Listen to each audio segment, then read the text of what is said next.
जब लड़का सुबह बाहर गया तो उसे अचानक कुछ अजीब लगा।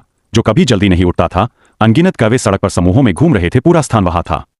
हल्के भूकंप के तुरंत बाद भयानक आपदा समाप्त हो गई।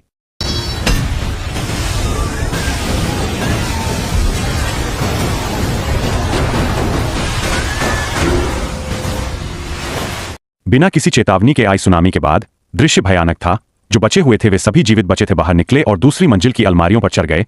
जब वे घाव साफ कर रहे थे तो उन्हें अचानक एक गुड़िया पानी में उठती और गिरती हुई दिखाई दी। हर कोई अलमारियों पर चढ़ गया। एक कदम देर हो चुकी थी। हर कोई अपने सामने का दृश्य देखकर स्तब्ध था। ऐसा लग रहा था कि जब तक उन्होंने विशाल और ऊंची पीठ नहीं देखी तब तक उन्हें पता नहीं चला कि यह वास्तव में सबसे क्रूर आदमखोर शार्क थी। ऐसा लग रहा था कि शार्क ने मिठास का स्वाद चखने के बाद अलमारियों के चारों ओर तैरना जारी रखा है। लेकिन यह सबसे भयानक बात नहीं है।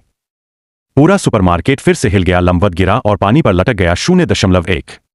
जब वह 3 सेंटीमीटर का था तो उसे कसकर पकड़ लिया गया और चाहे वह कितनी भी जोर से खींचे वह उसे खींच नहीं सका। यह देखकर पता चला कि उसकी सांस लेने की पानी की नली अपने अंत तक पहुंच गई थी। वह आदमी आशा के ठीक सामने था। तुरंत श्वास नली को बाहर निकाला और स्विच को खींचने के लिए अपनी जान जोखिम में डाली। लेकिन जब वह श्वास नली को खोजने के लिए वापस जाना चाहता था तब तक चिकन चोर के पुरुष नायक ने उसे सीधे वापस खींच लिया था। बाहर निकलने का कोई रास्ता न होने पर उसने जल्दी से अपने शरीर से बंधे सामान को फाड़ दिया और सांस लेने की कोशिश करने के लिए बाहर आ गया। लेकिन अप्रत्याशित रूप से उसे सब्जी की टोकरी ने रोक दिया और अस्पताल के नेता की पहली पीढ़ी ने इसे छोड़ दिया और इसे अपने साथ ले लिया। हाथ जिस नायिका को उसने बाहर भेजा था वह फूट फूट कर रोने लगी और नायक ने बाद में फिर से सत्ता संभाली। उसकी स्थिति में वृद्धि हुई और वह अपने पूर्व प्रेमी से अपने वर्तमान प्रेमी में बदल गया।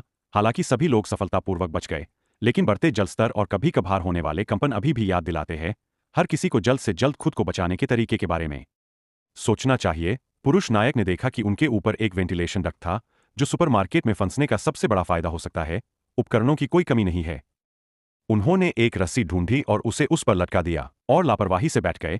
हालांकि यह बहुत मजबूत थी, लेकिन यह सुनकर उनके बगल वाला पतला बूढ़ा आदमी तुरंत क्रोधित हो गया। फिर उसने रस्सी का एक सिरा अपनी कमर पर बांध लिया और पुरुष नायक और एक अन्य बड़े आदमी को इसे ऊपर खींचने के लिए मिलकर काम करने के लिए कहा।